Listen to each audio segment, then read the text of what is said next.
에스겔서 6장을 보겠습니다. 1절 한 절을 함께 읽겠습니다.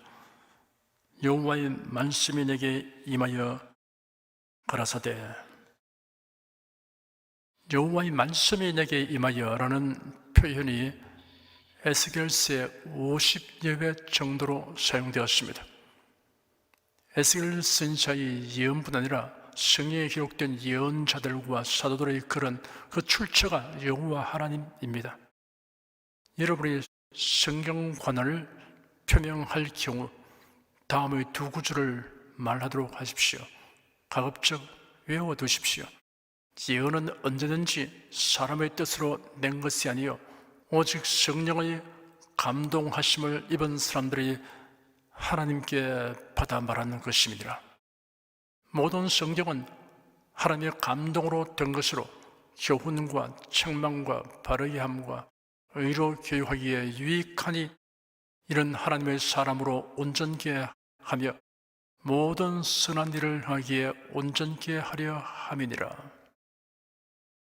하나님께서 인생들에게 말씀하셨고 그 말씀에 기록된 성경을 주셨다는 사실은 지극히 놀랍고 감동적인 일입니다.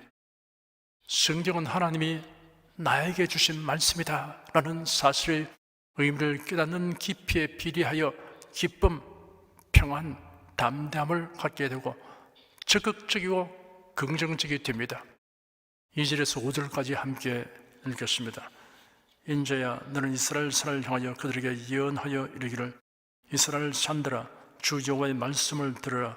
주 여호와께서 산과 작은 산과 시내와 골짜기를 대하여 말씀하시기를 나 곧 내가 칼로 너에게 임하게 하여 너희 산당을 멸하리니 너희 재단이 황무하고 태양상이 회파될 것이며 내가 또 너희 중에서 살육을 당하여 너희 우상에게 엎드려지게 할 것이라. 이스라엘 자손의 시체를 그 우상 앞에 두며 너희 해골을 너희 재단 사방에 흩으리라. 이스라엘 산을 향하여 혹은 산과 작은 산과 시내와 골짜기를 대하여라는 표현은 전 국토에 우상을 섬기는 산당이 세워져 있어서 이로 인해 하나님의 징벌이 임하게 됨을 의미합니다. 가나안 땅에는 원주민들이 그들의 신을 섬기기 위해 지은 산당들이 산지에 있었습니다. 가나안을 점령한 이스라엘 백성이 처음에는 이 산당들을 하나님을 예배하는 처소로 이용했습니다. 그러다가 점차 우상 숭배는 처소가 되고 말았습니다. 그 결과로 하나님의 징벌을 받아 적군의 손에 의하여 우상의 제단이 황무하게 되고 우상이 회파될 것이라고 하였습니다.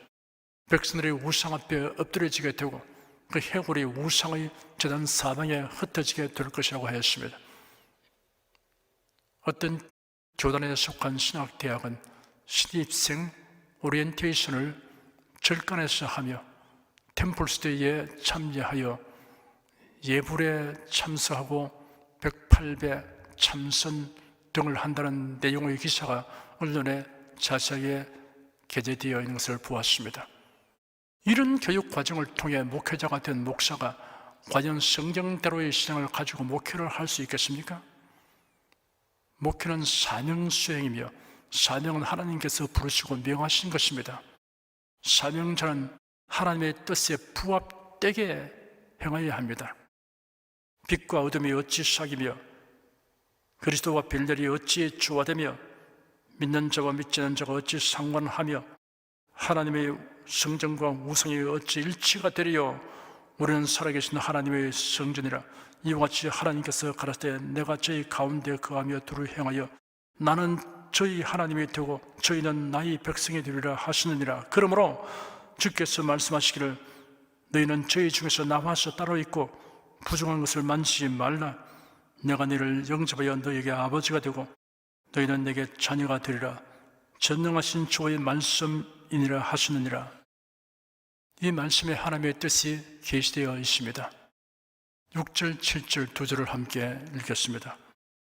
내가 너희 거하는 모든 성읍으로 삼하게 되며 산당으로 황무하게 하리니 이는 너희 제단이 깨어지고 황폐하며 너희 우상들이 깨어져 없어지며 너희 태양상들이 찍히며 너희 만든 것이 다 패하며 또 너희 중에서 살육을 당하여 엎드려지게 하여 너희로 나를 여호와인 줄 알게 하려 함이니라.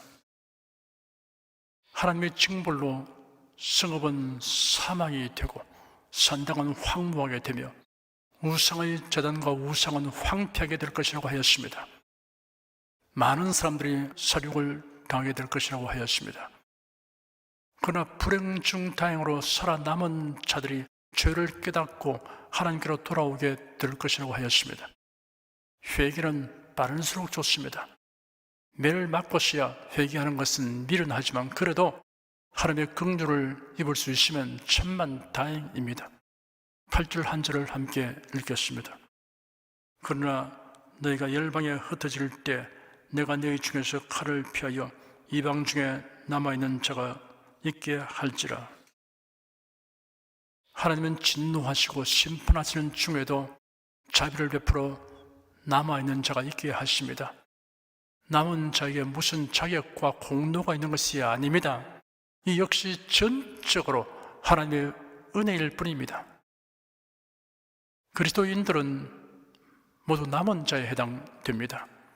바울 사도는 선지자 호시아의 글을 인용하여 이방인 중에 하나님의 택함을 입을 자와 이스라엘 중에 남은 자들을 구분하여 밝혔습니다.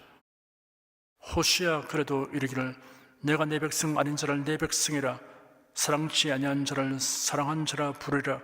너희는 내 백성이 아니라 한 그곳에서 저희가 살아계신 하나님의 아들이라 부름을 얻으리라 함과 같으니라.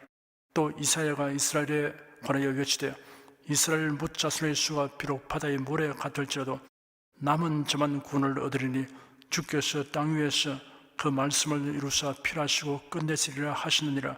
또한 이사야가 미리 말한 바 만일 망군의 주께서 우리에게 씨를 남겨두시지 아니하시다면 우리가 소돔과 같이 되고 고모라와 같았으리로다 함과 같으니라. 로마서 9장 25절에서 29절까지 말씀입니다. 9절 10절 두 절을 함께 읽겠습니다. 너희 중 피한 자가 서로 잡혀 이방인 중에 있어서 나를 기억하되 그들이 음란한 마음으로 나를 떠나고 음란한 눈으로 우상을 섬겨 나로 근심케 한 것을 기억하고 스스로 한탄하리니 이는 그 모든 가증한 일로 악을 행하였음이라. 그때야 그들이 나를 여호와인 줄 알리라. 내가 이런 재앙을 그들에게 내리겠다 한 말이 헛되지 아니하니라. 성경에는 하나님을 배반하고 우상을 숭배하는 행위를 음행에 비유하고 있습니다.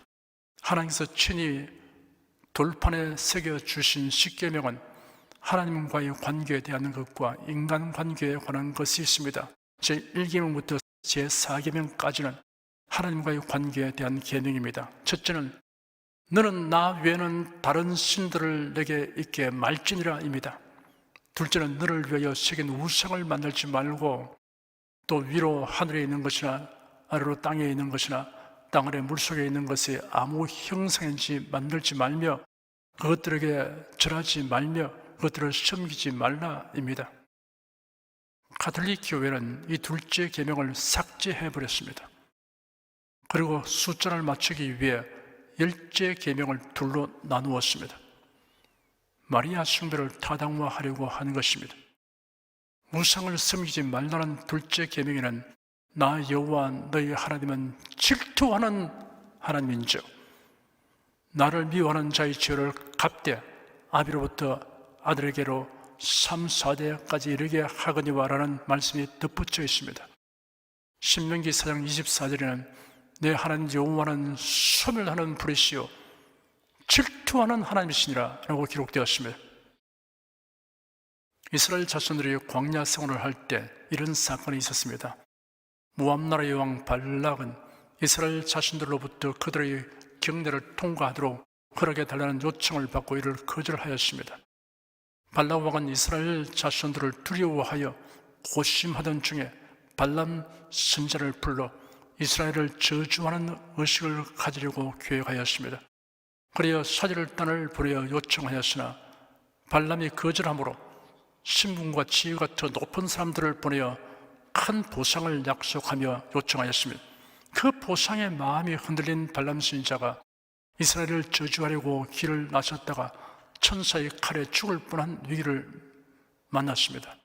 혼쭐이 난 발람은 발락 왕 앞으로 가긴 했어도 이스라엘을 저주하지 못하였습니다. 그러나 탐심을 떨치지 못한 발람은 발락 왕에게 이스라엘 자손들이 하나님의 징벌을 받게 하는 계교를 일러주었으며, 발락 왕은 발람이 가르쳐준 대로 행하여 이스라엘 남자들을 잔치에 초대한 다음 그들의 신들에게 제사하는 자리에 동참케 하여 모압 사람의 우상 바알을 숭배하게 하였습니다. 하나님이 진노하셨습니다. 하나님께서 모세에게 이르시기를 백성의 두령들을 잡아 태양을 향하여 여호와 앞에 목매어 달라, 그리하면 여호와의 진노가 이스라엘에게서 떠나리라 하셨습니다. 모세가 이스라엘 사사들에게 지시하기를 너희는 각기 관할하는 자 중에 바알보울에게 부속한 사람들을 죽이라 하였습니다. 그리고 하나님의 징벌로 전염병이 돌아 사람들이 죽어갔습니다. 이스라엘 온 회중이 회막문에서 울었습니다. 그때였습니다. 이스라엘 남자들을 바알 숭배로 유인한 미디안 사람의 한 여인을 어떤 이스라엘 남자가 데리고 자기 장막으로 들어갔습니다. 그 모습을 본 제사장 아론의 손자 비느하스가 손에 창을 들고 따라가서 두 사람을 죽였습니다. 그러자 하나님의 징벌로 임했던 전염병이 그쳤습니다. 하나님께서 모세에게 말씀하시기를 제사장 아론의 손자 엘르아살의 아들 비느하스가 나의 질투심으로 질투하여 이스라엘 자손 중에서 나의 노를 돌이켜서 나의 질투심으로 그들을 진멸하지 않게 하여도다. 그러므로 말하라. 내가 그에게 나의 평화의 언약을 주리니 그와 그 후손에게 영원한 제사장 직분의 언약이라. 그가 그 하나님을 위하여 질투하여 이스라엘 자손을 속죄하였음이라 하였습니다. 우상 숭배는 하나님을 무시하고 멸시하며 모독하는 행위입니다. 11절에서 14절까지 함께 읽겠습니다. 주 여호와께서 가라사대 너는 손뼉을 치고 발을 구르며 말할지어다. 오호라, 이스라엘 족속이 모든 가증한 악을 행함으로 필경 칼과 기근과 온역에 망하되 먼 데 있는 자는 온역에 죽고 가까운 데 있는 자는 칼에 엎드려지고 남아 있어 애워싸인 자는 기근에 죽으리라. 이같이 내 진노를 그들에게 이룬 주 그 살육당한 시체가 그 우상 사이에 제단 사방에 각 높은 고개에 모든 산꼭대기에 모든 푸른 나무 아래에 무성한 상수리나무 아래 곧 그 우상에게 분양하던 곳에 있으리니 너희가 나를 여호와인 줄 알리라. 내가 내 손을 그들 위에 펴서 그 거하는 온 땅 곧 광야에서부터 디블라까지 처량하고 황무하게 하리니 그들이 나를 여호와인 줄 알리라. 우상 숭배하는 자에게 임하는 하나님의 심판은 철저합니다. 사탄의 주된 활동은 사람들을 우상 숭배하도록 하는 것입니다. 우상 숭배들을 계속 우상 숭배하도록 부추깁니다. 사탄은 기독교인을 사이비 이단에 빠지도록 미혹합니다. 성경을 왜곡되게 해석하는 신학과 종교다운주의와 세속화로 헛된 신앙생활을 하도록 미혹합니다. 자연물이나 사람이 만든 것이나 특정인을 신격화하지는 않으나 창조주 하나님, 예수 그리스도로 말미암아 죄인을 구원하시는 하나님 외에도 하나님이 있고 예수로도 외에도 구세주가 있다고 생각하거나 말하는 것은 우상숭배와 같습니다. 그러므로 사이비, 이단, WCC, WEA에 참여하든가 이를 옹호 동조하는 것은 하나님에 대하여 엄청난 범죄인 것입니다. 질투하시는 하나님을 두려워하지 않기 때문입니다. 그러고도 구원을 얻을 것이라고 생각하는 것은 망상입니다. 사탄에게 속은 것입니다. 10계명의 제1계명을 자기 편안대로 해석하면 이런 불행한 일이 생기는 것입니다. 이 계명의 적용에 있어서는 신축성이 전혀 허락되지 않습니다. 창조주이시며 구세주 예수로의 하나님 외에는 하나님이 없습니다.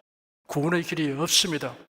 사랑하는 여러분은 이런 믿음에 견고하게 서서 요지부동하는 성도들 중에 있기를 축원합니다. 기도하겠습니다.